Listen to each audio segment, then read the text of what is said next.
বাংলাদেশে তো ভূমিকম্প হয় না, না টের পাইছেন? মাঝে মাঝে মাঝরাতে হয় না, নিজেই দৌড় দিব না, বাচ্চারা লইয়া দৌড় দিব, লুঙ্গি পইরা দৌড় দিব না, লুঙ্গি ছাড়া দৌড়াম। ভূমিকম্প হলে কাঁপাকাঁপি শুরু হয়ে যায়। 20 তলা 30 তলা দামি দামি বিল্ডিং গুলোর ফ্ল্যাটের ভেতরে যারা থাকে, ভূমিকম্প হলে বাঁচার জন্য সব দেয় দৌড়। র্যাবের প্রধান দৌড়, পুলিশ প্রধান দৌড়। লাইভ ব্রডকাস্টিং হচ্ছিল, কি সরাসরি সম্প্রচার। যখন দেখা যাচ্ছে চেয়ার কাঁপতেছে, উপস্থাপক দৌড়, আর মেহমানরা বসে আছে মাইক নিয়ে। কিছুক্ষণ পরে আরো কাঁপাকাঁপি বেড়ে গেল, মেহমানও দৌড়। বাঁচার জন্য সব দৌড়। রব্বুল আলামিন বলেন, জামিনটারে সমান দেখে, কার্পেটিং দেখে মনে করো না তোমরা বেঁচে গিয়েছো।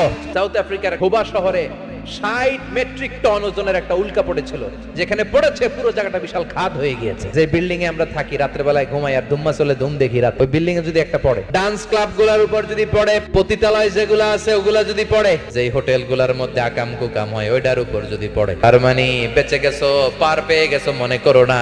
নিচ দিয়েও আযাব আছে, উপর দিয়েও আযাব আছে। চিল্লায় বলেন ঠিক কিনা? বিপদে পড়লে বোঝা যায় আল্লাহ কারে কয়।